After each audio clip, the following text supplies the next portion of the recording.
Cuando veis, por ejemplo, en alguna oportunidad de un piso muy barato, nosotros hay muchas veces que vamos a una vivienda y tenemos que reservar porque el producto bueno... Tú siempre vas a comprar o más tarde, más caro o una unidad peor. Por eso es importante lo que decimos. Dubái está creando ciudades enteras ahora mismo. ¿Cómo se comporta el inversor allí?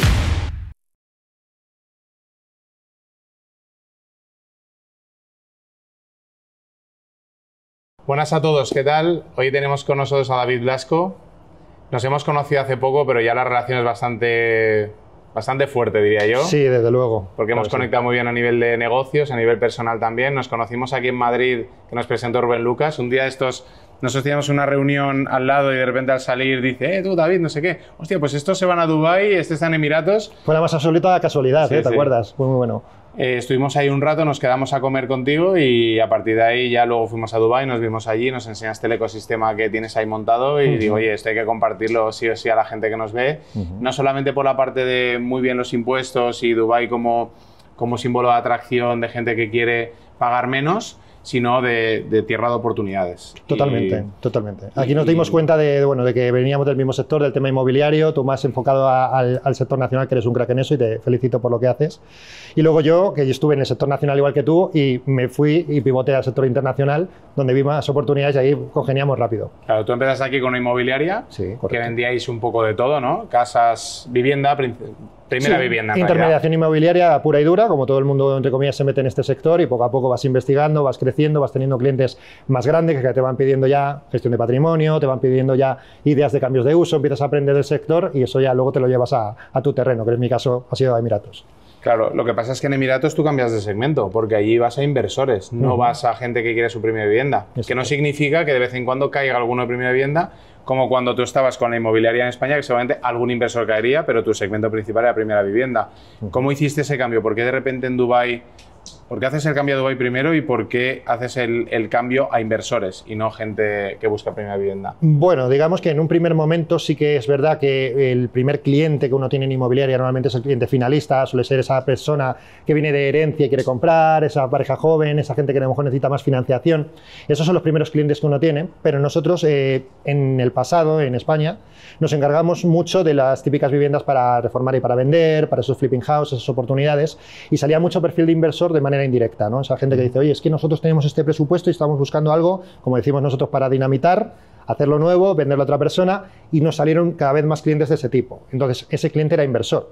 Entonces, dentro de lo que cabe, nos resultó sencillo dar ese paso para decir, oye, esto es una buena inversión, pero es que fuera de España también hay oportunidades de inversión muy buenas y a lo mejor también les puede interesar. Entonces, entre lo que hicimos en Dubái más lo que se juntó con los inversores de España, así comenzó un poquito el pivote y terminamos allí. Pero tú me contabas que tenías una base de datos de inversores españoles que al cabo de 2 años habías ido recopilando y fue la primera base de datos que usaste para llamaros y decirles, oye, yo sé que inviertes en España, pero ¿qué te parece si inviertes aquí en Dubái, no? Tal cual, en ese sentido lo que nosotros estábamos viendo era un sector que estaba creciendo bastante deprisa en los últimos años, sobre todo que estaba trayendo a perfil de mucho nivel adquisitivo y que estaba dando rendimientos netos que eran prácticamente como los brutos, porque como no se paga impuestos allí al patrimonio, pues digamos que era muy fácil sacar esa rentabilidad que en España costaba un poquito más o llevaba más trabajo de desarrollar, ¿no?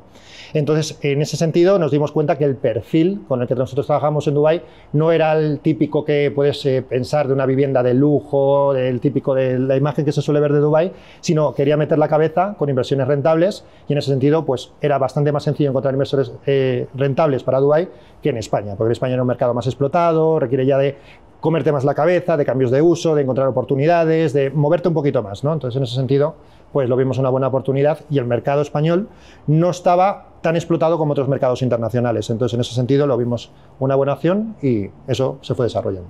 Claro, porque realmente la diferencia entre España y Dubái ahora mismo es que España, yo siempre digo como la analogía esta de estamos como revendiendo el mismo ladrillo continuamente, ¿no? Oye, si me invento una historia de cómo hacer...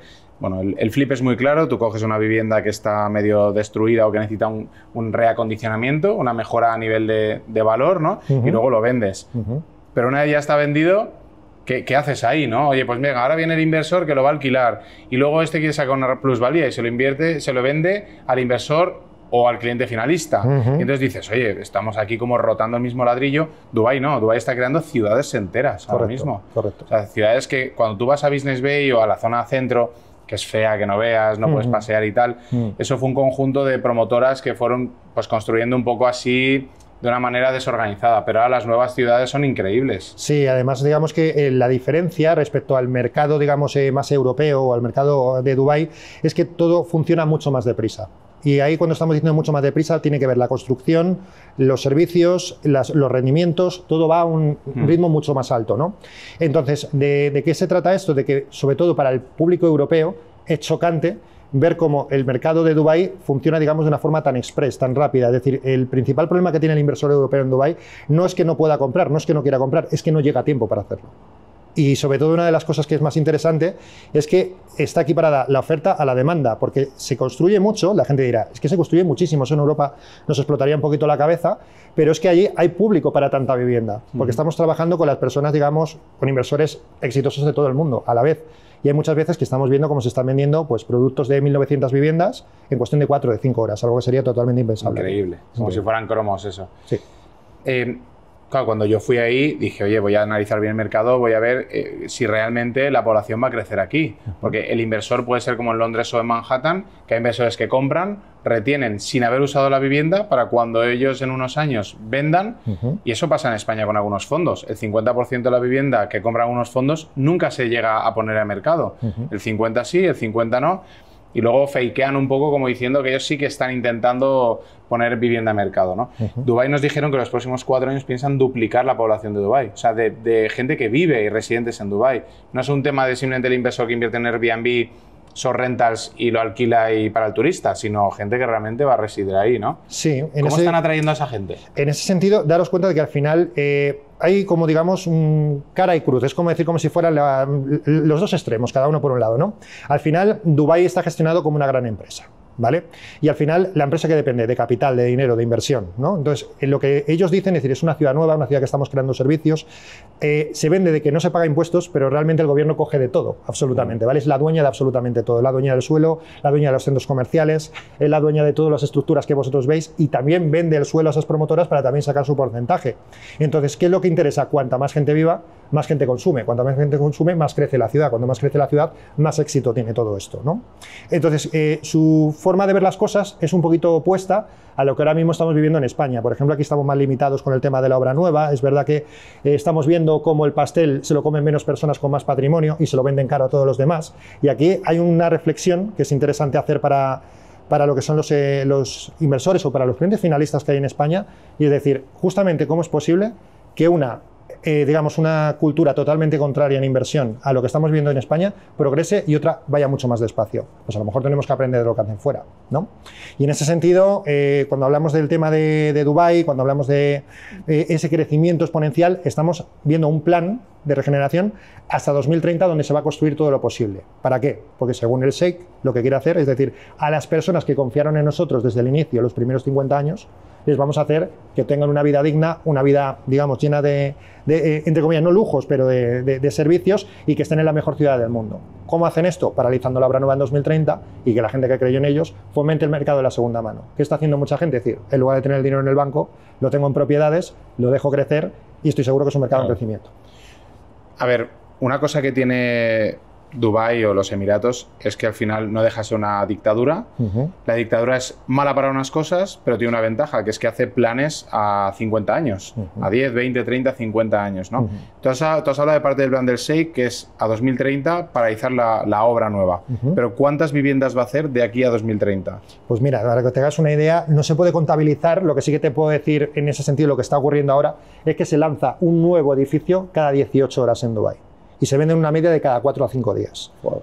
O sea, son números que aquí serían totalmente impensables. Bueno, aquí fue, ¿no? En la época bueno, lo vivimos, burbuja, ¿no? Sí, vivimos algo Cada parecido. país tiene ciclos. Exactamente, pero digamos que lo que te puedes encontrar es que una promotora, por ejemplo, hay algunas, no voy a dar nombres específicos, pero con las que trabajamos, nos dicen que su media de ventas está entre los 400 y los 600 millones de facturación diaria. Wow. O sea, daros cuenta que ahora mismo... Y no son apartamentos de 5 millones de dólares. No, como estamos en Londres hablando... o 30 millones. Exacto. Hay apartamentos de 200 y pico mil, ¿no? Hasta... No, sí, incluso más económicos. Daros cuenta de que económicos. El perfil, digamos, del comprador inversor de Dubái no está pensado como en el mercado europeo, que buscamos la vivienda de 2, de 3 habitaciones, incluso el chalet adosado, que también es un buen mercado en Dubái, pero el producto estrella es el piso pequeño. ¿Por qué? Porque es una ciudad en transición, que está trayendo a familias jóvenes o parejas jóvenes que quieren venir a trabajar, que quieren, digamos, crear su futuro. Exactamente, empezar desde cero y poco a poco ir creciendo. Entonces ves como los pisos pequeños son los que mejores funcionan. Y esos números que estamos viendo en las webs de Dubái, que son como el registro de la propiedad de España, pero allí es público y todo el mundo lo puede ver, que eso es otra cosa buena que tienen allí, podemos ver como la mayoría de apartamentos tienen un precio de unos 200 a 300.000 euros de media para iniciarse. Eso evidentemente dirás, oye, es un presupuesto medio bueno en España, pero aquí con la diferencia de que te estás aproximando a rentabilidades medias del 9 al 10%. Entonces, larga estancia. En larga estancia. En alquiler tradicional. Luego nos vamos a meter en los economics propios, pero me gustaría seguir analizando un poco su mentalidad, ¿vale? Porque yo he hecho un comentario con el tema de que allí es una dictadura y que cualquiera podría decir, y muchas veces en España ponemos los estereotipos de es una dictadura, a la mujer la tratan mal, estás muy coaccionado a ciertas cosas, el alcohol, no tienes libertades.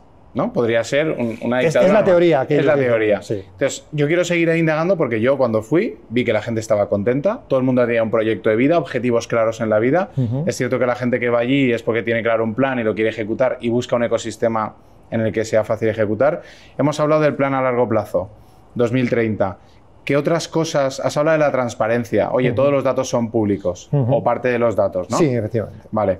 Muchos más datos públicos allí que en España. Eso es así. Tal cual. Vale.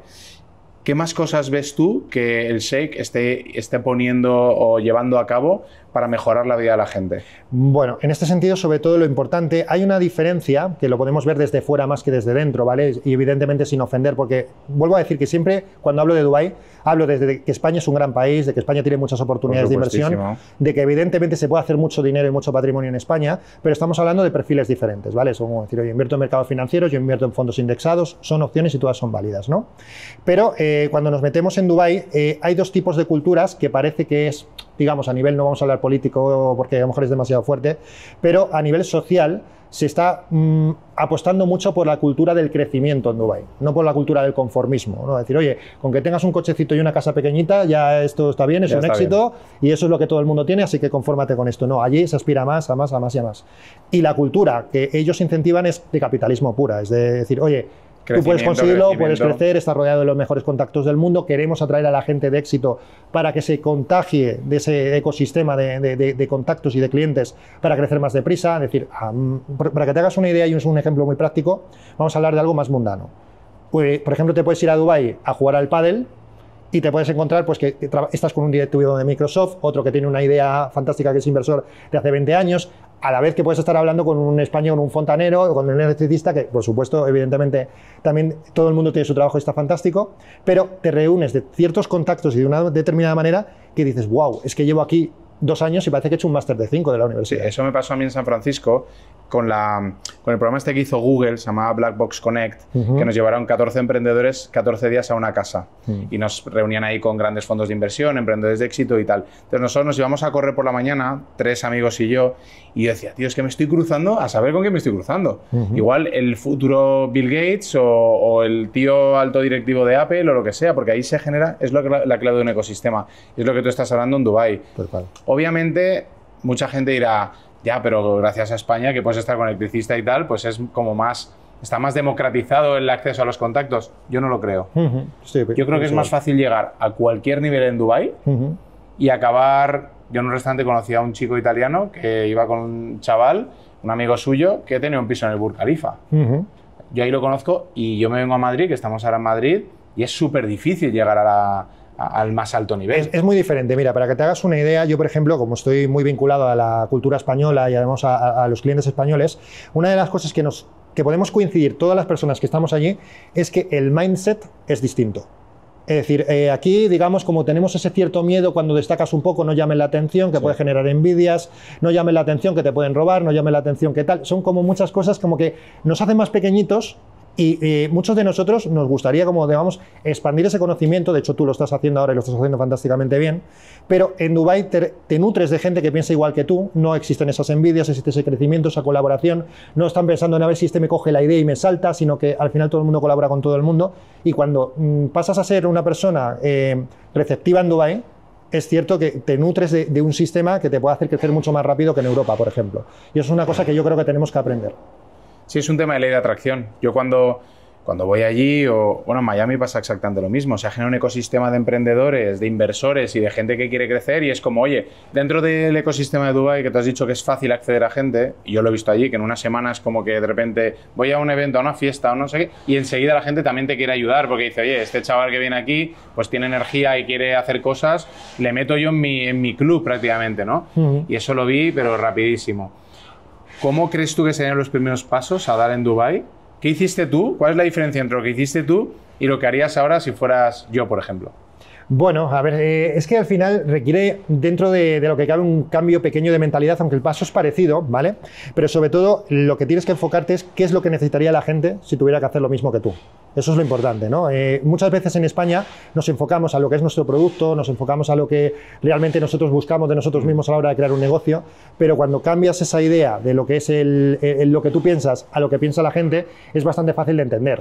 Yo me pongo en la piel, por ejemplo, de un inversor en Dubái, que venga de España, por ejemplo, que venga de cualquier país de Europa, y hay muchas diferencias que no conoce, empezando por lo que hemos dicho antes de la cultura, ¿no? Decimos, oye, es que aquí yo tengo miedo de que a ver si me van a robar, porque claro, es que yo estoy comparándome ahora a otros países árabes con este. O dices, es que las mujeres, o es que la educación, o es que la sanidad, o es que los productos, a ver si es que me van a engañar.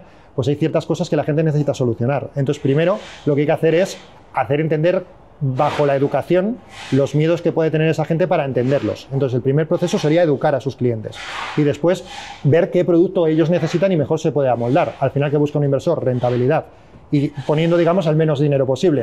Entonces, pues, por eso os digo de que el público de Dubái al final es muy parecido entre ellos, porque lo que buscan es meter el pie, conocer el mercado, ver que es rentable y después expandirlo o pivotarlo a otras cosas. Entonces, en ese sentido funciona igual.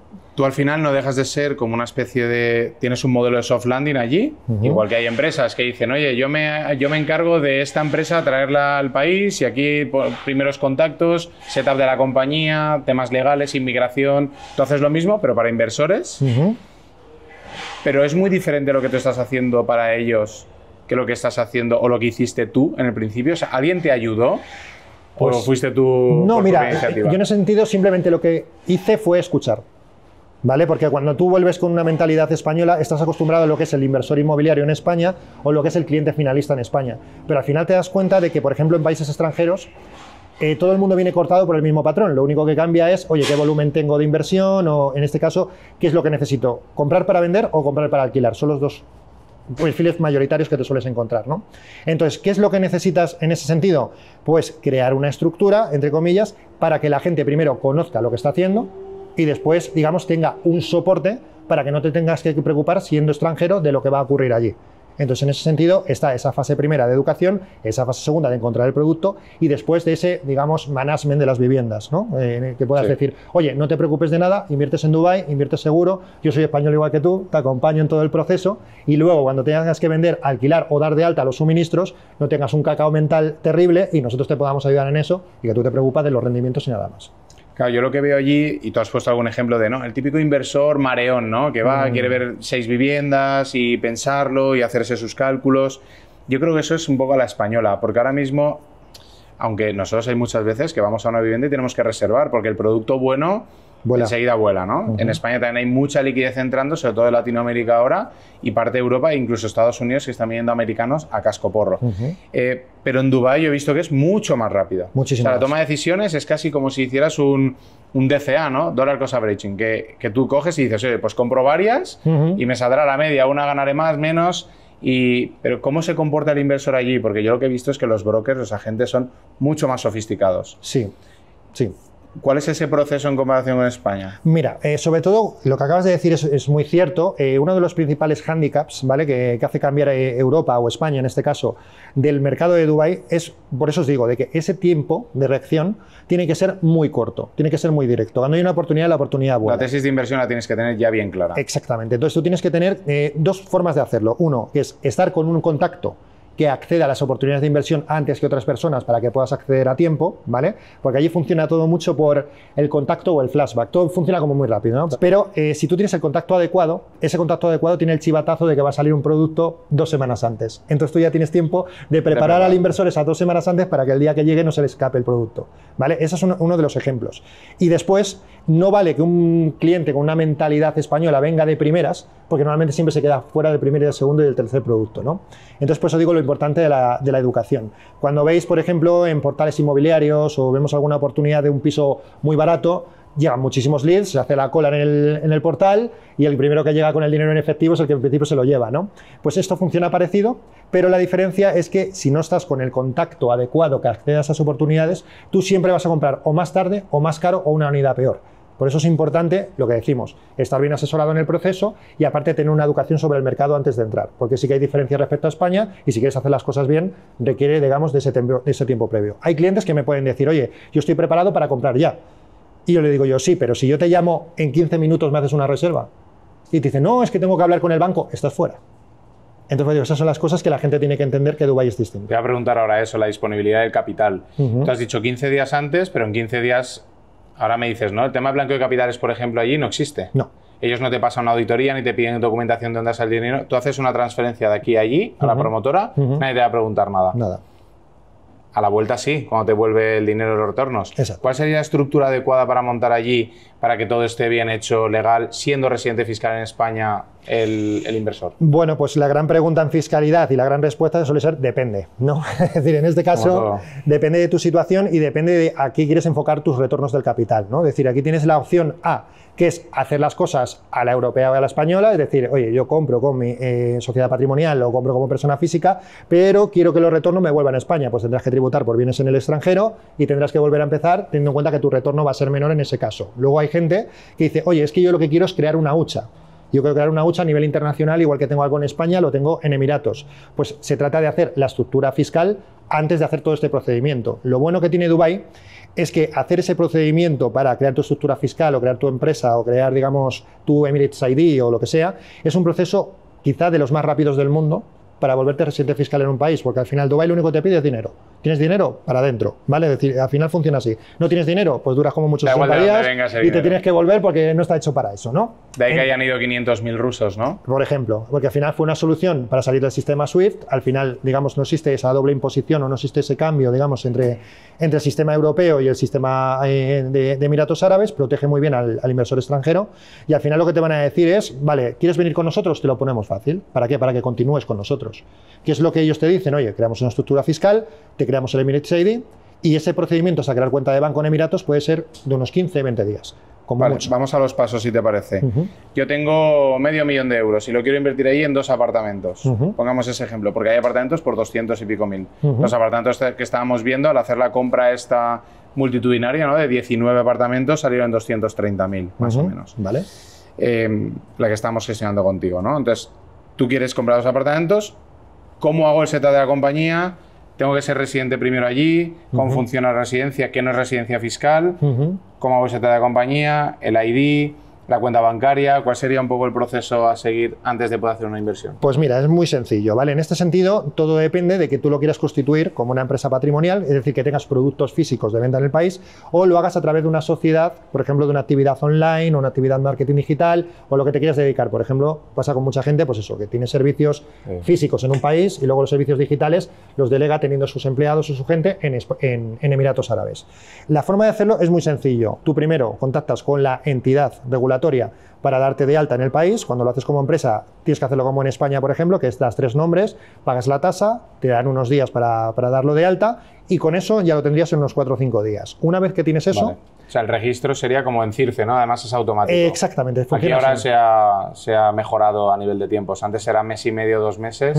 Ahí no tienes que ir a notario, ¿no? No, aquí no. Aquí directamente todo se hace online, se hace automático y la entidad regulatoria es la que te envía absolutamente toda la documentación en ese proceso, pagas la tasa, lo pasan de alta y luego está la opción del fast track, que era lo que no me salía antes, ¿vale? Que pues si pagas un poquito más, te lo hacen un poquito más rápido, ¿vale? Ese es un poquito su negocio. O sea, más rápido que 4 días. Sí, que te lo pueden llegar a hacer, incluso hay gente que lo ha hecho en 48 horas, ¿vale? Pero... O sea, en 48 horas tendrías una sociedad y tú tendrías tu tu ID ya o no? No, en este sentido lo que tienes es como, digamos, tu número de identificación fiscal de tu empresa, ¿vale? O sea, el CIF, claro. El CIF de toda la vida. Entonces, pero en este caso se llamaría como la Trade License, sería como directamente. Y después lo que empiezas es con el trámite de tu identificación como ciudadano en Emiratos al tener tu empresa en Emiratos. Y eso se hace a través del Emirates ID, ¿vale? Todo este proceso que os estoy diciendo es online. Lo único que te va a pedir Dubái es venir 1 o 2 días, ¿vale?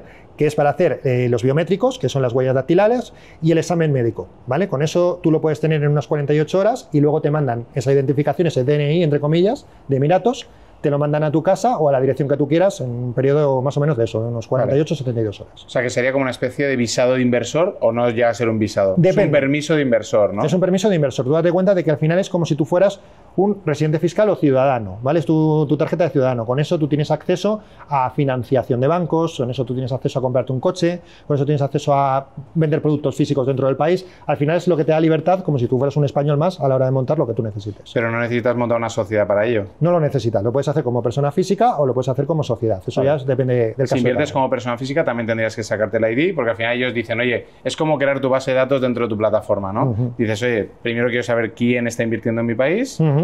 Luego, yo, por ejemplo, en Estados Unidos hemos invertido y nadie me ha pedido nada todavía. Yo he montado las sociedades, ahí sí que me han pedido. Pero yo cuando he ido mandando el dinero para la promotora, ahí nadie me ha pedido, oye, regístrate como ciudadano ni nada, ¿no? Aquí hay dos diferencias, ¿vale? Una es cuando decimos que tú compres como extranjero, entonces tú evidentemente tienes que tributar en España y luego por bienes en el extranjero y allí evidentemente Dubái no te va a decir nada. Pero si tú lo quieres hacer a través de la estructura de Dubái y tú quieres tener cuenta de banco en Dubái y tributar al 0% de impuestos, tienes que pasar por todo ese proceso y con el Emirates ID ya puedes tener el acceso a la cuenta de banco y más o menos en un periodo total de lo que os he comentado tendrías toda la estructura y ya podrías hacerlo todo desde allí. Hay luego gente que dice, oye, tengo la posibilidad de invertir más de 500.000 euros, que ahí es donde te acoges a la Golden Visa, puedes acceder al visado de residencia, en este caso que es el Golden, que es durante 10 años, y es el periodo muchísimo más rápido y con esa escritura de compra-venta, que no con la cantidad total, sino con esa escritura de compra-venta de lo que compras, puedes irte al gobierno y decir, oye, que yo quiero estar aquí. Y ellos te lo facilitan todo para que te quedes y tengas tu cuenta de banco. Porque si no tienes... Esto es un tema, ya sabes que en España están eliminando la Golden Visa. Además, hace unos días creo que ya se ha puesto ya en vigor definitivamente. ¿Qué beneficios reales te da la Golden Visa en Dubái? Porque si tú quieres ser residente fiscal allí, tú no has tramitado la Golden Visa y estás viviendo ahí desde hace 5 o 6 años, ¿no? Sí, al final, dentro de lo que cabe hay menos mareos, ¿vale? Entre comillas. ¿Por qué? Porque el visado de residencia renovable lo tienes que estar cambiando cada 2 años, pagando una tasa, y luego tienes ciertas limitaciones para ciertas cosas, como por ejemplo en el crédito, tienes a lo mejor, en lugar del 85%, hace solamente al 60-70%. Son pequeños detallitos que te hacen estar mejor y más tranquilo. Cuando tú lo haces con la Golden Visa, eres, digamos, ciudadano a todas de Dubái y durante 10 años estás cubierto de absolutamente todo. Entonces, en ese sentido, es para todo. Para el día de mañana, pues descuentos para seguro médico, si hay excepción de urgencias, es decir, son ciertas cosas que marcan la diferencia respecto a un turista. O sea, es como si fueras una parte premium, ¿no? Pero no eres emiratí. No eres emiratí, pero vives un poquito mejor. Vale, porque ser emiratí versus no ser emiratí hay una gran diferencia. El emiratí tiene un salario de por vida, ¿no? Sí. El no emiratí no lo tiene. Sí, descuento sobre la vivienda habitual. En ese sentido hay muchísimas ventajas. En cuanto a la sanidad también tienen descuento sobre todo. Es decir, hay algunos casos que tienen la atención ya de algunas cosas dentro del seguro privado totalmente cubierta. En otros casos, cuando eres extranjero no, tienes que pagar esa franquicia, como se suele decir. Entonces, dentro de lo que cabe, el país está pensado para, entre comillas, si quisieras ser emiratí podrías vivir del cuento. Pero el que vive de emiratí tiene esa cultura emiratí y quiere seguir creciendo, tiene empresas y al final pues no ocurre como en otros países de Europa que dices, oye, pues yo me conformo como estoy, ¿no? Yo me quedo los lunes al sol y no hay ningún problema. Sí, de hecho los emiratís, también es cierto que durante un periodo largo de tiempo tú tenías que darle el 50% de tu compañía a los emiratís. Eso era antes. Eso se cambió porque el emiratí realmente muchas veces no luchaba por la compañía del extranjero, ¿no? Exacto. Luchaba solamente por sus propios intereses y eso lo cambiaron. Pero desde luego ha sido una ayuda increíble que en España muchas veces nos perjudican más al ciudadano español que al extranjero que viene. Totalmente. Porque tú tienes menos capacidad económica, el extranjero viene, tiene más capacidad de adquirir inmuebles o lo que sea, servicios, están subiendo los niveles de precios a una barbaridad y el ciudadano español no tiene prácticamente ningún beneficio frente al extranjero. Totalmente. Date cuenta que además esto depende de, digamos, la economía que hay dentro del país, porque nosotros vemos las cosas desde dentro, pero no ponemos la visión en lo que está ocurriendo a nuestro alrededor. Nosotros nos pensamos que todo, pobrecitos nosotros, que es que todo el mundo está igual, y eso no ocurre así. El problema es que ha habido tergiversación de la cultura, tergiversación también política un poco, que nos han hecho creer que no tener nada y estar conformándonos es normal. Y eso no tiene por qué ser así. Es decir, hay opciones de crecer, hay opciones que en otros países te enseñan que con un poquito de 2 dedos de enfrente las cosas se solucionan muy rápido. Por ejemplo, tú mismo hablas en Instagram muchas veces de esa diferencia de la oferta y la demanda. Aquí creemos que es que el inversor es el malo porque es que pone las cosas caras para la gente. Pero si hubiese más oferta, esto es como todo. Si tienes una moneda y la quieren 5, va a valer más. Pero si hay 5 monedas para cada uno, nadie se pelea por la moneda. Exacto. Es exactamente eso. Y tendrá su precio justo. En Valencia tenemos una necesidad de unas 35.000 viviendas. Yo siempre hablo de Valencia porque es donde vivo y lo que quiero promocionar, ¿no? A mí me interesa la atracción de talento y son los datos que manejo, pero en España hay 3,5 millones de viviendas vacías. En Dubái quieren aumentar el país de 4 millones a 8 millones. O sea, solamente con la vivienda vacía en España ya se cubriría toda la demanda que pudiéramos tener para turistas, para residentes, para nuevos residentes extranjeros. O sea, realmente no tenemos ningún problema. O sea, estamos hablando que si forzáramos a la gente a poner esas viviendas en mercado, que no significa venderlas ni desprenderte de tu patrimonio, significa ponerlas en alquiler, ya habríamos solucionado el problema de vivienda. Totalmente. Y no se está haciendo. Pero al final, date cuenta de que esto, vuelvo a decirlo, desde el prisma de una persona que está en el extranjero, nosotros decimos, la solución relativamente sería sencilla, porque si nos ponemos a pensar, vamos a dejar de pensar como si fuéramos inquilinos o fuéramos personas sin capital, vamos a pensar por un momento que somos esos propietarios, ¿no? Y decimos, ¿cuál es el problema de que yo no ponga una vivienda a mercado? Muchos casos puede ser la inseguridad, o puede ser porque decimos, oye, tengo miedo a que me ocupen la casa o que me hagan un impago. Por ejemplo, eso en Dubái no ocurre. Tú en Dubái tienes algún problema y dices, oye, soy el propietario, estoy en mi título de propiedad, hay una persona que se me va a meter. Eso de entrada no va a ocurrir porque por el tema de la seguridad allí es imposible que pase. Sí. Pero si pasara, llega la policía en 2 minutos, le pone caliente, le dice, la próxima vez que hagas esto te dejamos en mitad del desierto. ¿Vale? Entonces, el propietario está protegido, entonces no tiene miedo a la hora de sacar la vivienda a mercado, y si todo el mundo hace eso y tenemos más oferta en mercado, también los precios se pueden estabilizar. El problema es que si tenemos poca gente que se atreve, tenemos esa dificultad, y eso mucha gente la conozco, que me dice, oye, estamos en mercado, estamos en Idealista, es que no encuentro una vivienda para alquilar porque hay muy pocas. Pues eso precisamente hace que el mercado suba. Ni para alquilar ni para comprar. Pero luego está la otra cara de la moneda, ¿no? Dices, Dubái, alguien quiebra y ¿qué le ocurre?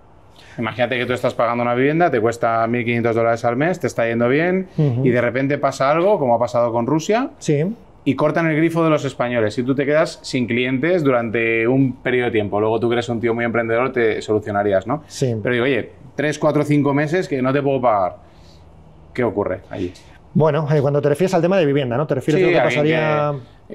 los propietarios suelen ser flexibles, oye, mira, me ha pasado esto. Claro, el problema de España es que muchas veces, aunque el problema de los impagos y los morosos y los ocupas no es un problema relevante en España, es menos del 1%. Pero la gente, como en los medios de comunicación, ya sabes, les encanta vender que están intentando ayudar a todo el mundo, pero la realidad es que no ayudan a todo el mundo, ¿no? No, está claro. Sí, pero aunque fuera un problema relevante y dices, oye, alguien no me puede pagar... Si es alguien que actúa de buena fe, te llama. Oye, mira, es que a nosotros nos pasó con un chaval que perdió el trabajo, a los 2 meses consiguió el trabajo y con las 2 primeras nóminas hizo un esfuerzo y nos pagó lo pendiente, ¿no? Pero luego hay otro que se entró y desde el primer mes estuvo 3 meses sin pagar. Ahí accionamos seguro de impagos y ya está. Pero esa persona...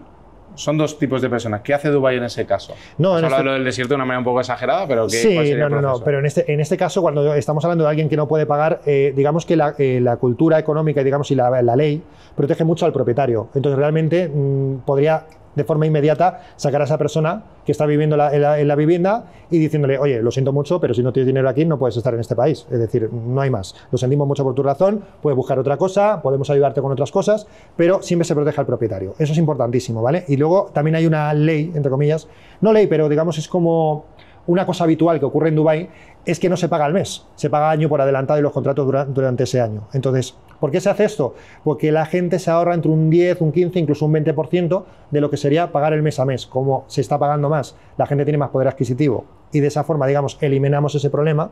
Digamos que de cara al propietario es una ciudad mucho más segura en ese sentido, ¿vale? Si tuviéramos ese caso, digamos, por malo que sea, realmente el propietario tiene el poder para decir, oye, lo siento, pero te tienes que marchar, y la policía le daría la razón y tendría que sacar a esa persona. Claro, la crisis del 2008, que también quebró el país, país, correcto, se veían esos coches en el aeropuerto llenos de arena, abandonados ahí, coches de lujo, porque la gente quebró y se tenía que ir del país porque está prohibido estar en bancarrota, ¿no? Correcto. Entonces, date cuenta de que además aquí, bueno, puedes ver que no hay indigencia, que no hay cosas por el estilo. Ellos están muy obsesionados con dar la imagen de prosperidad lo máximo posible, ¿no? Eso por un lado puede ser leonino, puede ser abusivo, es decir, bueno, hay países que tienen leyes de un tipo, leyes de otro. Allí lo que fomentas es que venga la inmigración que tiene dinero, que tiene capital. Esto viene unido a, por ejemplo, lo que decimos, ¿no? El problema de la situación que tenemos en España lo trae la inmigración. Yo aquí discrepo, ¿vale? Metemos en otro tema, a lo mejor un poquito más escabroso, pero yo les digo, vamos a ver, aquí mucha gente culpa a los extranjeros de que la situación sea de los extranjeros. ¿Por qué en Dubái tenemos más de un 90% de extranjeros, expats, que están viviendo aquí, y sin embargo es el país que más prospera en los últimos 10 años? Y seguridad. Y seguridad, y no hay robos, y la delincuencia está, creo, en menos del 0,9%. De hecho, me acuerdo de ver, cuando fuimos a ver a Dubai Creek, algunos apartamentos allí, bolso de Chanel, en una mesa, la señora viendo por ahí, y yo diciendo, madre mía, tío, o sea, esto en España, bueno, en cualquier país del mundo prácticamente te dura 2 minutos. Totalmente, pero porque aquí la seguridad es muy estricta. Dentro de lo que cabe, tú cuando te das cuenta y llegas a Dubái, todo está lleno de cámaras. Y la gente, no, es que la privacidad es que... Mira, perdona, yo prefiero que me vean la cara, porque no tengo nada que ocultar, y si soy un ciudadano bueno y no hago ninguna cosa mala, prefiero que me estén controlando y que no tenga ningún tipo de problema, pero nadie está detrás de mí, nadie me dice, oye, tú no hagas esto, no hagas lo otro. Hay muchas culturas falsas. De hecho, una de las cosas que nosotros más luchamos en Dubái, para que la gente lo entienda desde fuera, es que se mezcla un país radical islámico con lo que puede pasar, por ejemplo, en Emiratos. Emiratos es un país que es prácticamente el 90%, más del 90% ya, gente de otros países. Entonces, date cuenta de que la cultura ya está muy democratizada. Es verdad que la cultura, entre comillas, es árabe, pero sí, por ejemplo, sin ir más lejos, mi mujer es cristiana ortodoxa y hemos ido a la iglesia cristiana ortodoxa en Dubái. Y tú puedes ir a correr y puedes ir a correr en camiseta de pantalón corto o puedes ir en escote si eres chica y no te pasa nada. Y nadie te dice nada malo por la calle ni te apedrea. Es decir, al final, dentro de lo que cabe, sobre todo lo que hablo sobre Dubái, es que es un país que es muy diferente lo que te cuentan a lo que ves. Y en ese sentido, sobre todo, si tú quieres vivir con seguridad, eres inversor y quieres los menos líos posibles, Dubái te lo pone muy fácil para que vivas tranquilo. Eso sería lo que yo diría. Sí, seguimos con el tema de la población que tiene menos, ¿vale? Porque yo creo que aquí tenemos que hablar de todo. Por supuesto.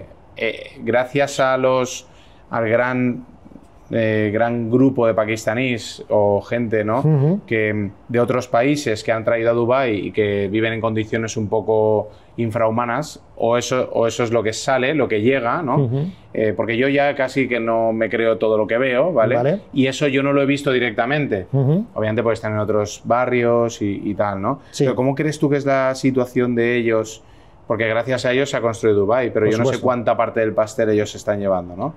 ¿Crees que las condiciones de ellos están mejorando? En China pasó. Al principio las compañías fueron allí, explotaban a ojos del mundo, pero se ha eliminado la pobreza de China.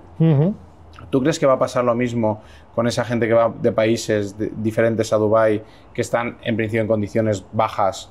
¿Crees que está mejorando su vida, que va mejorando sus países? O... Yo aquí, mira, por ejemplo... yo hago siempre la misma comparativa, ¿vale? Cuando se lo intento explicar a una persona para que se ponga en contexto, ¿no? Cuando decimos que las condiciones pueden ser duras de trabajo porque digamos que el salario mínimo allí no existe, ¿vale? Porque prácticamente es irrisorio, ¿vale? No lo podemos contar ni como salario, pero sí que es cierto que todo, como hemos dicho antes, depende. ¿Por qué? Porque una persona que viene de Pakistán y de la India puede tener un sueldo promedio de $50 o de $60 o de $100 como máximo en su país de origen, ¿vale? Esas personas que deciden salir y venir a Emiratos Árabes están cobrando 4 veces más que en su país de origen para mandar dinero a sus familias y para el día de mañana pues montar su propio negocio en su país o para dar una educación a sus hijos o lo que sea. Entonces, el ejemplo que yo daría es decir, ¿que las condiciones son duras? Por supuesto, ¿vale? Que esa gente se ha esforzado mucho y que está haciendo esfuerzos y jornadas muy largas, extenuantes, para conseguir las cosas, sí, pero nadie le está metiendo un látigo en la cabeza y le está diciendo tienes que trabajar gratis para mí, que yo soy el que yo soy el todopoderoso. No es esclavismo. Ahora, que las condiciones son difíciles, sí, pero yo aquí hago una reflexión a la gente que nos pueda escuchar, es decir, entonces, ¿qué pasó con los españoles que fueron a Londres a trabajar de lavaplatos o que se fueron a un restaurante o a Suiza o a Alemania? Nuestros abuelos en España. Que nosotros lo hemos vivido, o la gente que viene de Latinoamérica o de África a trabajar aquí en el campo porque nosotros no queremos trabajar de eso, queremos estar en otros puestos mejores o queremos estar con un ordenador, pero no nos queremos ensuciar las manos. Entonces nosotros también estamos explotando a esa gente que trabaja por menos sueldo que nosotros. Entonces, al final, depende de esa cultura. Al final está vivido de la misma manera. Y yo digo, ¿esclavismo? No hay. ¿Condiciones difíciles? Sí. Pero eso se vive en todas las partes del mundo. Depende en qué escala estés tú. Porque hay gente que mataría por trabajar en el campo respecto a lo que vive en su país de origen. Claro. Vale, siguiendo la conversación un poco con el tema de real estate, ¿vale? Hablando de rentabilidades en Dubái, sí. Siempre me has dicho, ¿no? Larga estancia 9-10% de retorno a inversión neta, después correcto. de gastos. Sí. Pero como no hay impuestos, luego no tienes que descontar los impuestos. Nosotros aquí no hay una diferencia con España tan grande. Aquí siempre decimos rentabilidad neta, pero impuestos. Exacto. Y los impuestos ya cada uno tributa, pues si es bajo una sociedad o hay si es que incluso dentro de una sociedad pues tributa de 3 maneras. Sí, es todo mucho más complejo. Allí se ha simplificado todo. Ahora hablaremos de ello. Sí. Luego, Short Rentals, para turístico, estábamos hablando de un 14-16%, más o menos. Sí, dependiendo de zona, evidentemente, y del producto y cómo lo acondiciones, que ya sabéis que esto puede pasar también en España. No es lo mismo un piso vacío con un piso acondicionado bien hecho por Airbnb, que al final lo gestiones bien y llame la atención sobre la zona. Entonces, al final, dentro de lo que cabe... Lo más común, un estudio, una habitación... Al final es el producto, digamos, como decía antes, es estrella, ¿no? Es decir, al final se trata de que, sobre todo, la cultura, entre comillas, de Dubái a la hora de iniciarse en el sector inmobiliario es la del menos es más, ¿vale? Igual que un poquito diríamos aquí es mejor tener 5 pisos baratos que uno caro, ¿no? Pues allí sería como esos pisos, digamos, más pequeños en habitaciones, pero que tengan un perfil más polivalente, que valgan para ese, digamos, trabajador que está en Business Bay, que trabaja en una multinacional y es ejecutivo, para ese cliente, digamos, que es turístico, que quiere un Airbnb. Al final un producto polivalente es el producto de una habitación y ahí es donde salen los mejores rendimientos. Si estamos hablando de producto de larga estancia, estamos hablando de que la media habitual, dependiendo de la zona, evidentemente cuanto más caro la rentabilidad también va bajando, pero estamos hablando de entre un 9, un 10, un 11%, hay algunos casos un 8, otros casos un 12, pero estamos en esa media y si lo llevas al terreno vacacional, pues te puedes meter en eso, un 16, algunos casos un 18. Ya depende de que hagas un buen análisis de mercado, igual que harías en tu país de origen, y que busques lo más rentable o lo que más se va a revalorizar en zona, porque la diferencia que tiene de Dubái respecto a España es que en España en 4 años te levantan un edificio y aquí te levantan un barrio. Entonces, si eres en el Burj Khalifa. Claro, entonces si tú eres, hay gente que diga, yo no me meto ahí que eso es el desierto ni de cachondeo, y esa gente ahora está comprando ese desierto de hace 3 años 3 veces más caro que lo que compraban hace nada. Claro. Entonces hay mucha gente que dice, sí, medio placista, porque ahora, por ejemplo, se habla de el nuevo aeropuerto, es una zona que tienes que irte 20 minutos a tierra, al desierto, pero cuando todo eso esté terminado, la gente lo va a vender por el doble, incluso por el triple. Claro, lo que me hace gracia es que dicen a 20 minutos al aeropuerto, pero es que en Madrid ¿cuánto está Barajas? De cualquier lugar. Es que lo mismo, al final Dubái es una ciudad de 30 minutos, se parece mucho a Madrid en ese sentido, porque al final ir desde la Marina o desde Jebel Ali, que es la zona de la Palmera Nueva para el que no lo conozca, hasta Business Bay o la zona de Downtown, que es donde está el Burj Khalifa, que también para que la gente lo entienda, son unos 30 minutos, no es más tiempo. Y luego realmente tráfico hay como un par de momentos al día, pero no es todo el rato como en Los Ángeles, por ejemplo. Claro, porque sobre todo como todo es moderno, todo se está construyendo en función a esa demanda que va llegando, se van haciendo nuevas carreteras, allí las carreteras son de 9 carriles, no son de 2, entonces en ese sentido las horas punta la tiene cualquier ciudad, pero están haciendo una ciudad moderna y ahora se está hablando incluso de que va a venir el transporte aéreo, que van a venir los taxis voladores, sí. Y a meternos en cosas que para nosotros serían fantásticas, pero estamos hablando que ellos lo van a implantar en 1 año y medio. Claro, aquí la regulación, no puedes ni siquiera Amazon entrar con drones aquí, ¿no? No. Porque el dron no puede sobrevolar la ciudad y sí que puede. Exacto. Entonces, en ese sentido, pues tienen como, digamos, todo muy automatizado, se está expandiendo la red de metro, entonces todo va creciendo en función a los servicios que se van haciendo alrededor. Va a llegar a un punto, como decíamos antes, en 2030, que se va a paralizar esa construcción de obra nueva para enfocarlo todo a los servicios de todo de Dubái. Y de hecho ya se está hablando de plantar 10 millones de árboles, de incluso traer montaña, o sea... No, se quiere cambiar el ecosistema, quiere cambiar el clima allí, de hecho. Ahí se habla del tema de las lluvias, que dicen, no, es que fíjate la que cayó esto, la lluvia esta famosa de Dubái. Que yo la viví. ¿Tú estuviste allí? Justo, sí, esa semana. ¿No te acuerdas que había zonas que no podíamos pasar? Encima correcto. Conducías tú ese día. Correcto, pues mira, ahí estábamos hablando de que cayeron 256 litros por metro. O sea, eso es mucho más de lo que puede caer en Londres en ¿cuánto? En 2-3 semanas. De golpe, en Dubái. Pero entonces, fue provocada, ¿no? En ese sentido, ahí es donde se meten 2 cosas. Lo primero, que estaban jugueteando de mala manera con lo de los drones probándolo, con una borrasca que sí que existió, que hizo un poquito el efecto tormenta perfecta y lo que iba a ser poquito se convirtió en más. ¿Vale? O sea, hubiese caído una tromba de agua buena, como a lo mejor ha pasado en Murcia o en estos sitios hace no mucho, y en ese sentido pasó eso, que al final se juntó pues el hambre con las ganas de comer. Lo que me alucina la mentalidad del sheik es que cualquiera puede decir, no, pues yo quiero dejar el legado a hijos, nietos, no como Elon Musk. Él está pensando en 100 años vista, ¿no? Pero el sheik dice, no, es que el que lo quiere vivir soy yo. Sí. Por eso va tan rápido. Sí. Y luego, sí que es cierto que hay parte que se ha construido regular, como en todos los sitios, pero de manera general tú vas ahí y ves cierta calidad. No, date cuenta de que sobre todo, esto es como todo, al final todo el mundo aprende en función de la experiencia.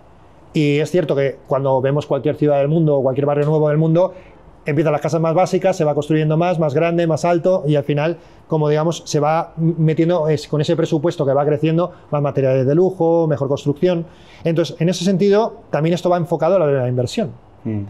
Porque hay un mercado ahora que es el emergente, que es el de la obra nueva, porque todo es nuevo, entrar en zonas emergentes, que luego posteriormente serán el nuevo centro, aprovechar esos beneficios, y el mercado futuro, que puede ser muy interesante, es esa renovación de esas primeras viviendas o esa, digamos, reestructuración de esos antiguos edificios para hacer patrimonio. Entonces ahí habrá dos tipos de inversores en el futuro y eso será interesante.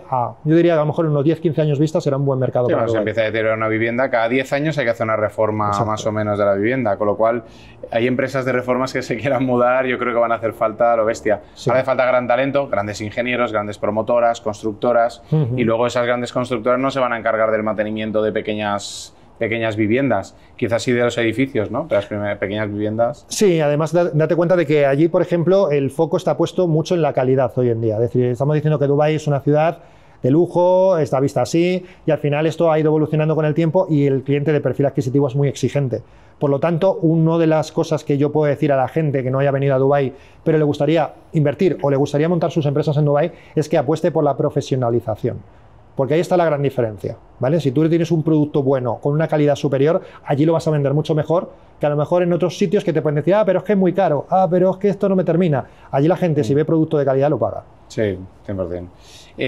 Vale, hemos hablado de la rentabilidad por alquileres, pero no que se pueden hacer pases diferentes dentro de una propia promoción. Si una promoción dura año y medio, por ejemplo, ¿hasta cuántos pases has visto tú? O sea, gente que reservó, ha pagado una reserva y luego revende su reserva, ¿así cuántas veces? Se está poniendo interesante ya la cosa, ¿eh? Sí. Bueno, digamos que en Dubái ocurre una cosa que como estamos hablando del cortoplacismo y estamos hablando de que se crece muy deprisa y está subiendo todo mucho de valor y estamos viendo cómo cada vez más inversores extranjeros entran, esto viene unido a lo que decíamos que se vendían muchas viviendas en poco tiempo, ¿vale?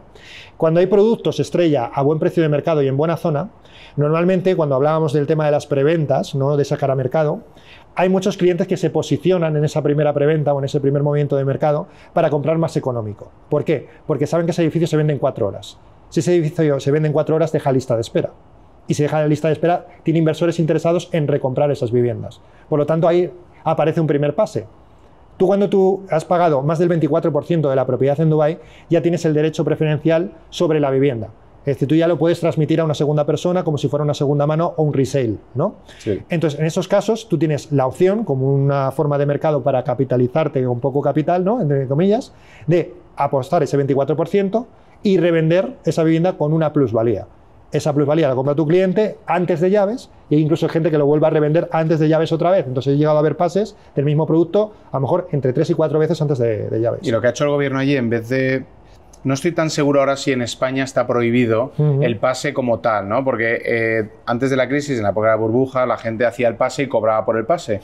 Pero ahora yo creo que tienes que renunciar y luego ya es la promotora, o a través de la inmobiliaria de turno, quien revenda tu reserva, ¿no? Eso es parecido en Dubái también, porque también tienes la misma promotora que tiene esos clientes que se quedaron fuera, que si tú dices, oye, es que voy a volver a poner mi unidad en mercado. Pero tú solo vendes al cliente, al nuevo. Si lo puedes vender al cliente o puedes decirle a la promotora si tiene un cliente para tu vivienda. Sí, pero no es que tú renuncies, pierdas tu dinero y la promotora luego vende tu plaza. No, tú eres libre de hacer lo que quieras. De hecho, el Estado lo que ha hecho muy inteligentemente es cobrar los registration fees del 4%, que sería como el ITP aquí más o menos. Exacto, el DLD. Cada vez. Allí se llama DLD, eso es. Eso es.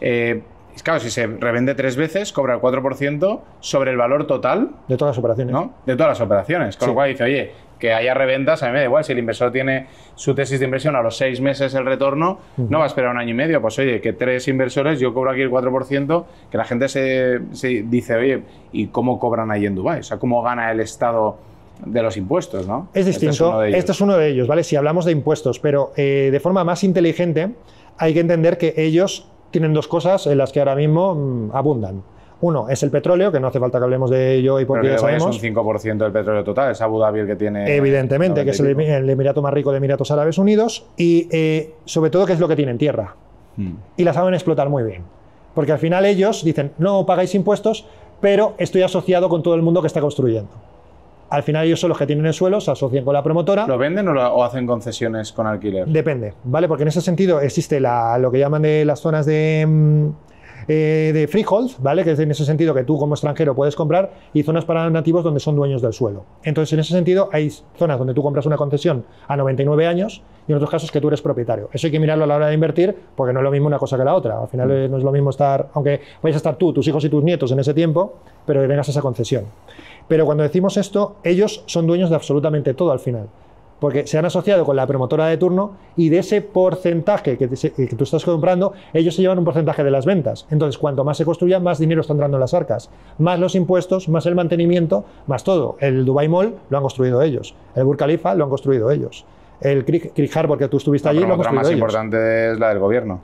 Entonces, el ingreso, tú realmente estás pagando impuestos sin saberlo constantemente. Y al final ellos están utilizando la vivienda como negocio. A mí lo que me gusta es que no lo llaman impuestos, sino es facturación. Es facturación. O sea, que es la clave. Tú antes has dicho, oye, es que Dubái se comporta como una empresa. Y al final tú tienes una facturación, unos gastos, y en Europa o en general en el mundo occidental su facturación son vía impuestos. Entonces, eso al final endiabla la operación un poco, ¿no? Porque es, oye, te tengo que apretar para poder ingresar. No estoy generando valor a nivel internacional para atraer gente y facturar, y entonces que eso es una cosa de las que me gustan allí. Luego otra cosa que me pasó en Abu Dhabi, que sabes que hicimos la reunión con el Fondo Soberano, ahí les vendí Valencia y los beneficios de España y todo el rollo este, pues realmente soy creyente aquí de que podemos mejorar, ¿sabes? Aunque nos lo ponen difícil algunos, pero estábamos en un restaurante antes de la reunión y le pregunté a la camarera, oye, perdona, esas casas eran unas mansiones, hay unas playas increíbles, zona medio artificial, pero molaba un montón. Y dice, no, eso se alquila, eso es del gobierno.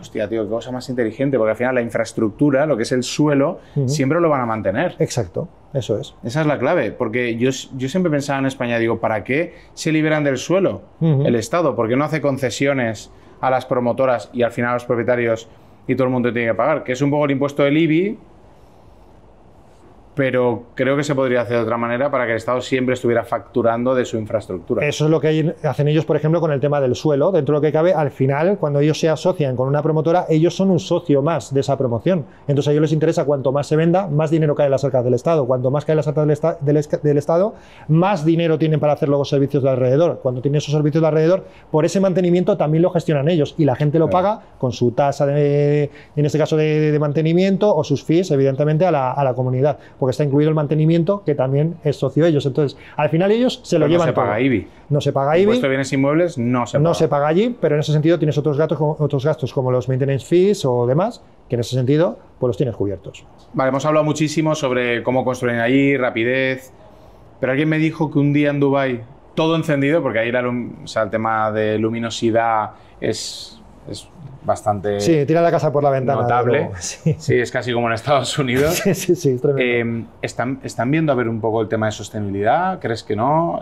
¿Tienen planes? Porque aquí tenemos la Agenda 2030. Correcto. ¿No? ¿Allí tienen algo parecido o simplemente les da un poco igual? Sí, en este caso ellos, dentro de lo que cabe, está visto a día de hoy como una ciudad que todo lo vemos como... Hay gente que hasta lo llama una cárcel de oro, ¿no? Porque es como todo está lleno de edificios altísimos, ahí puedes ir con tu gasolina 98, o sea, al final dentro de lo que cabe es un poco bestia a día de hoy, pero ellos son conscientes de que eso evidentemente ha sido primero para cimentar, construir y luego crear alrededor. Antes hablábamos de esos proyectos a futuro que tienen.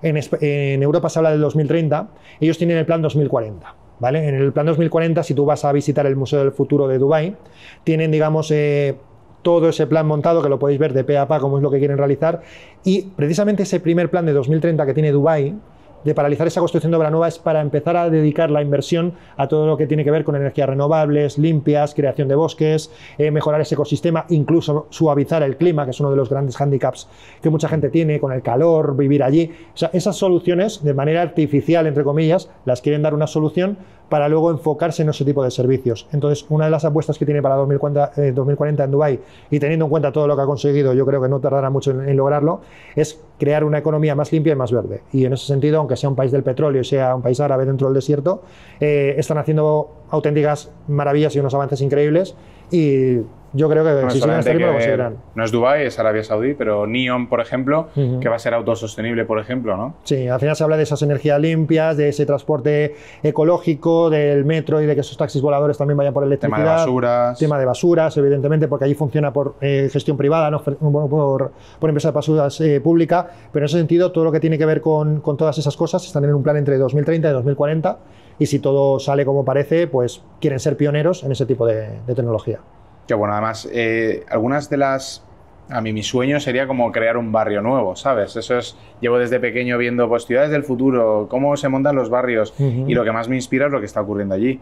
Porque no hay ningún país del mundo prácticamente que esté teniendo todos los verticales claros, ¿no? De pues tema de servicios, de cómo vive la gente, de sostenibilidad, de climatología, de inteligencia artificial aplicada transversalmente a todo, y ahí están realmente haciendo cosas brutales. Es muy curioso porque allí estamos acostumbrados a que, por ejemplo, el perfil europeo, no solamente en España, sino en otras zonas, es como que todo va pasito a paso.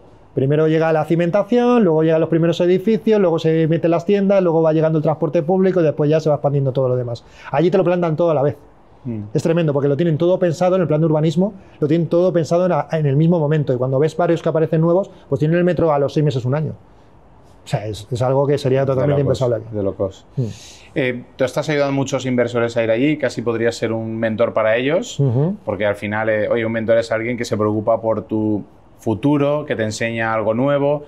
¿Quién ha sido los mentores que te han inspirado? ¿Has tenido alguno en tu vida o realmente ha sido simplemente gente que has ido aprendiendo y ya está? Pues mira, dentro de lo que cabe, yo he sido como siempre muy seguidor del tema de las inversiones, ¿vale? Además ha sido curioso trabajar en Dubái con el perfil español, porque he conocido a inversores de todo tipo, o digamos o mentores de España, que no sabía ni que los iba a conocer relativos a esto, pero sí que soy una persona muy emprendedora, muy lectora, me gusta aprender de todo, como muchos empezamos con Robert Kiyosaki, ¿no? Un poquito con todo lo que tiene que ver con esos libros de educación financiera, y luego con referentes españoles, pues por ejemplo, he tenido el gusto de conocer a personas como Pau Antó, por ejemplo, que yo a Pau todavía no lo conozco. Pues le he conocido a raíz de este tema de Dubái, gente como José Muñoz, es decir, algunas personas que se dedican a este sector, pero digamos, entre comillas, ha sido como un poco un mix, ¿no? de conocimientos y de cosas que me han ayudado a enfocarme y a encontrar mi punto. En este caso yo estoy más dedicado a la gestión de patrimonio, no me gusta decir que soy un comercial inmobiliario, porque una persona que es comercial te vende y desaparece.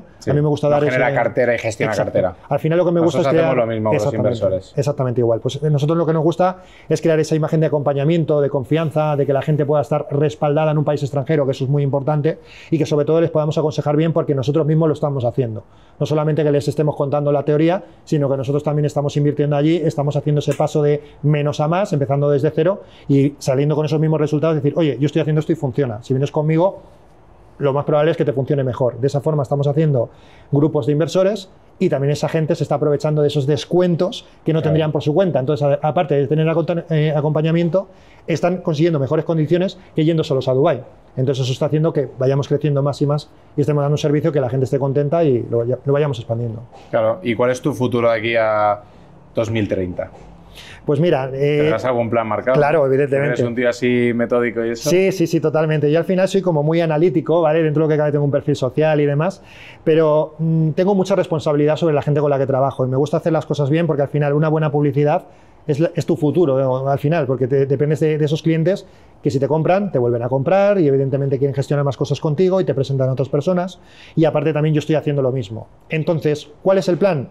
Yo pienso que Dubái es una ciudad que bueno, al final no solamente Dubái, sino vamos a decir que Oriente Medio se está llevando muchísimo poder en los últimos años, está trayendo mucho el dinero, mucho el capital y es un sitio donde poner el foco, es mi opinión. Lo están haciendo las personas más exitosas del mundo, por algo será. Y los españoles normalmente nos enteramos más tarde que otras personas de que el futuro está en los sitios.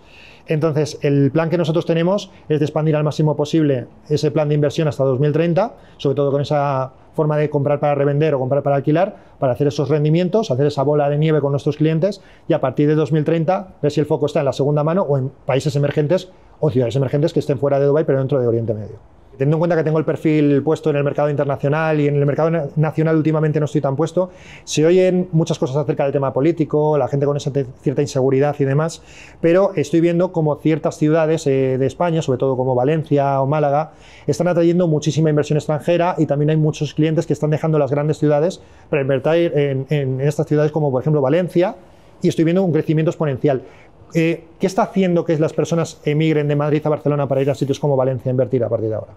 A ver, Madrid y Barcelona son dos ciudades muy diferentes, con una historia muy diferente y unos últimos acontecimientos muy diferentes. Hay un componente de Latinoamérica ahora muy importante, y es que normalmente el latinoamericano, da igual sea argentino, colombiano, de cualquier país, cuando ha cambiado el gobierno en su país hacia un procapitalismo, pues ha querido mantener y ha podido invertir en su país, pero ahora que han cambiado los gobiernos hacia un casi antiliberalismo, pues mucho capital es miedoso y sale, ¿no? ¿Hacia dónde sale? Pues Miami es una ciudad que después del confinamiento, después del COVID, se abrió muchísimo al mundo en general. Mucha gente de San Francisco, Nueva York, que estaba totalmente cerrado y que además ya podían trabajar de manera digital, en remoto, se fueron hacia Miami, y mucho capital latinoamericano se fue a Miami. Por eso ahora es casi el triple de caro que Dubái. Ya, entiendo. O sea, Dubái es un poquito más caro que España, a nivel de Madrid más o menos, pero Miami es doble y triple que Valencia, ¿no? ¿Qué pasa? Que mucha gente ve a Miami una ciudad muy cara y muy poco democrática en el sentido del capital, porque es como, oye, yo para comprar un estudio, a mí me costó un estudio en Downtown $586.000, cuando en Dubái los estábamos viendo por 230.000. Correcto. En Valencia lo puedes comprar por 150, más o menos, para que veamos la diferencia, ¿no? Entonces, la persona que tiene 20 millones de dólares va a Miami, la persona que tiene 1 o 2 millones, que es rico en su país, pero quiere sacar el capital, se va a Madrid. Madrid ya sabemos que Barrio Salamanca es Little Venezuela. Sí. Hay otra zona que es más de mexicanos, y hay como zonas ya casi diferenciadas de gente latina, que ha venido aquí con mucho poder adquisitivo y que está cambiando casi el panorama. Ya están viendo el mercado saturado. O sea, en Madrid ya no puedes comprar un piso por menos de $500.000 ¿no? Sí, entonces, sí, mucho. Valencia es una ciudad muy atractiva, que está creciendo, pero que aún los precios son muy accesibles. ¿Vale? Quizá la palabra democrático, pues no es que se haya democratizado el sector inmobiliario, pero es muy accesible.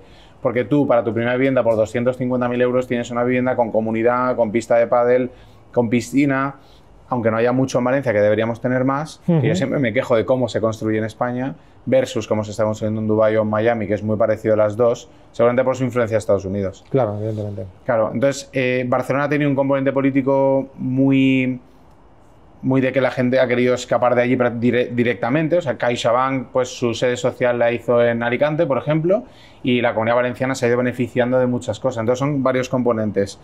Cambios de gobierno, saturación del mercado de Miami, temas de saturación del mercado de Madrid, cambios y problemas en Cataluña, el atentado, temas políticos, un montón de cosas, saturación de mercado también, de precios, y entonces Valencia es un hotspot ahora para todo el mundo. Se vive increíble, 330 días de sol al año, y ahora estamos atrayéndonos ante el público europeo, alemanes, ingleses y tal, rusos también, y latinoamericanos, sino los americanos, que para el mercado del turismo es muy bueno, porque pagan el 30% más que el europeo. Entonces, por eso Valencia se ha convertido en un hotspot. ¿Qué problema tenemos en Valencia? Que es la ciudad con más impuestos de España. El problema de sucesiones y donaciones ya se ha resuelto.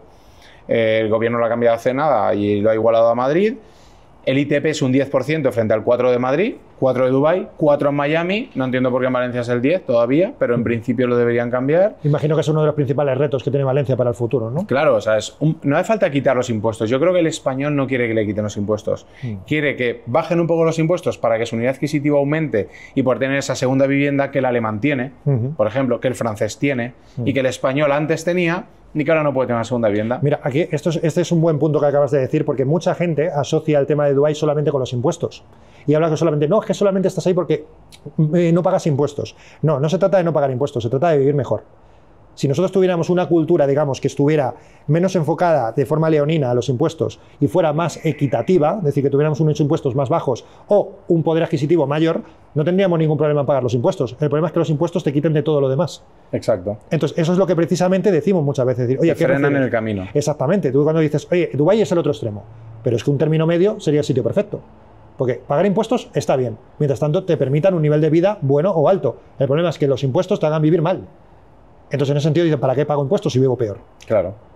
Sí que tengo servicios comunes, pero ahora hablamos del tema de los servicios, ¿no? Porque el tema de la sanidad en Dubái es un tema privado, pero realmente pagas menos por seguro privado en Dubái o en Estados Unidos, un buen seguro, que la seguridad social en España. Tal cual, que eso es una de las cosas que mucha gente no entiende, que dice, no, es que tenemos sanidad gratuita. No tenemos sanidad gratuita.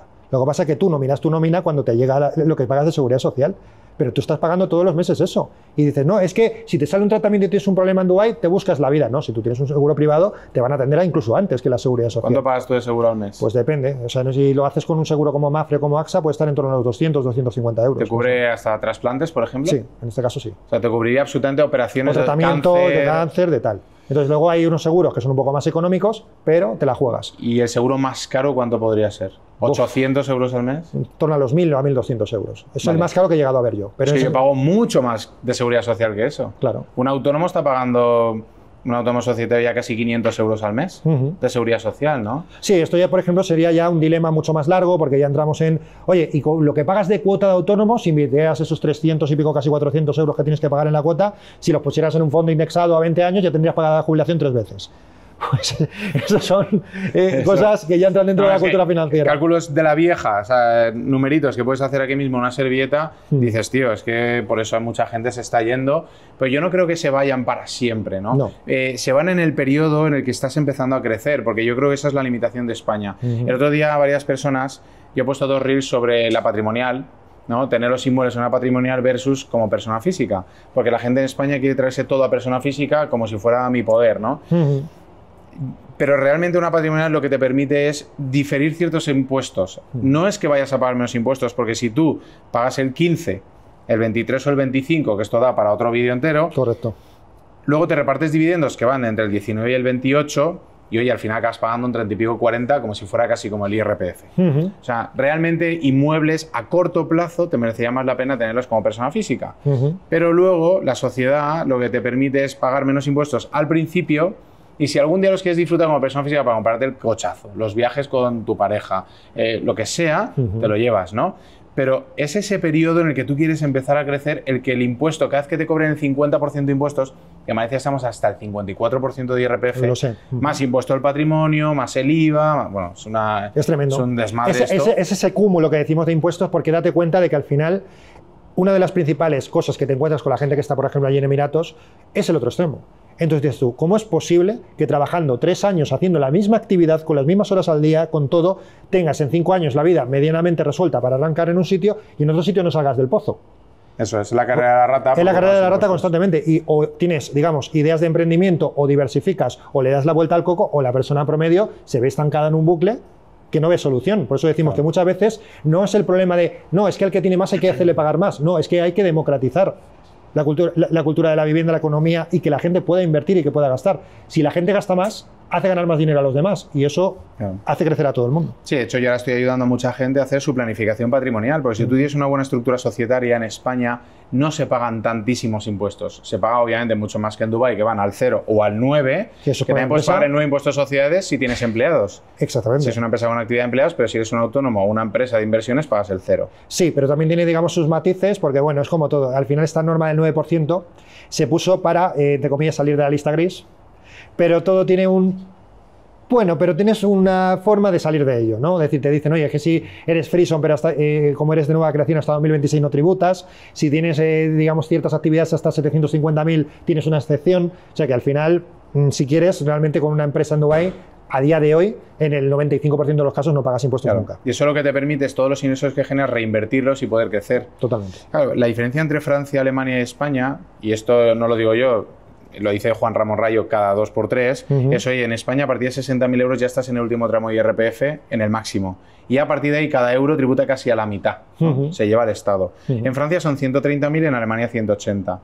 No es que no se paguen impuestos ahí y que el último tramo pagas prácticamente los mismos impuestos. Pero en Nueva York pasa lo mismo, en San Francisco sí. pasa lo mismo en todos los países. La diferencia es el tramo. Claro, cuando el alemán está en 150.000 euros, Si el Estado se está llevando solamente el 30%, no es lo mismo que se esté llevando el 50%, pues te permite durante 5, 6, 7 años comprarte una segunda vivienda. Totalmente. Por eso tantos alemanes pueden comprar segunda vivienda en Mallorca o donde sea, mientras el español no se lo puede permitir. Sí, porque al final lo que digamos, la cultura financiera que se está generando en España durante muchos años, que tú sabes muy bien esto, al final nos está generando mucho la cultura de nuestros padres y nuestros abuelos que no tenían cultura financiera y nos decían, no, inviértelo todo en esto y ponte al máximo en esto porque esto es el futuro. Y al final date cuenta de que hay otras formas de hacer las cosas que si tú tuvieras ese capital disponible podrías acceder a utilizar ese crédito para multiplicarlo por 2 y hacerlo crecer mucho más rápido. Pero si los impuestos te están limitando, realmente tienes siempre ese techo que tienes que intentar solventar de otra manera, con más esfuerzo, con más actividad o rompiéndote más el cerebro. Por eso muchas veces decimos, jolín, es que si haces las cosas bien en España, las puedes hacer bien casi en cualquier sitio.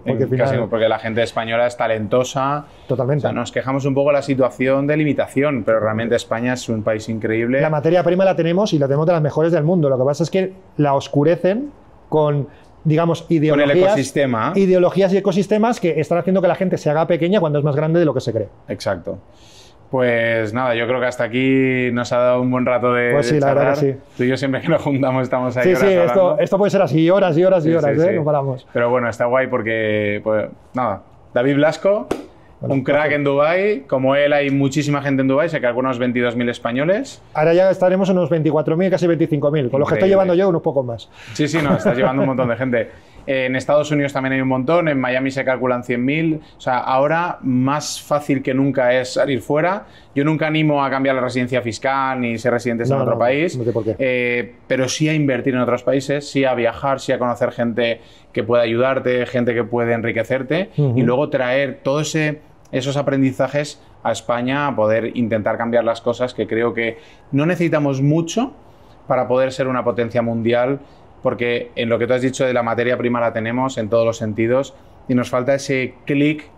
Es abrir los ojos, es decir, quitarnos ese efecto túnel que un poco nos hacen ver que esto es todo como nos dicen, abrir las miras, ver, aprender de los demás y sobre todo darnos cuenta de por qué fuera hacen las cosas de una determinada manera, qué hacen que esos sitios crezcan y decimos, oye, si esta gente está creciendo, ¿qué tengo que aprender para hacer lo mismo? No meternos en esa cultura de, ¿qué harán mal? O estos son malos por algo, es que esto tal. Aprendamos de todo el mundo porque cualquier persona, hasta la más pequeña, tiene algo que enseñarte. Tuche. Gracias, tío. Placer.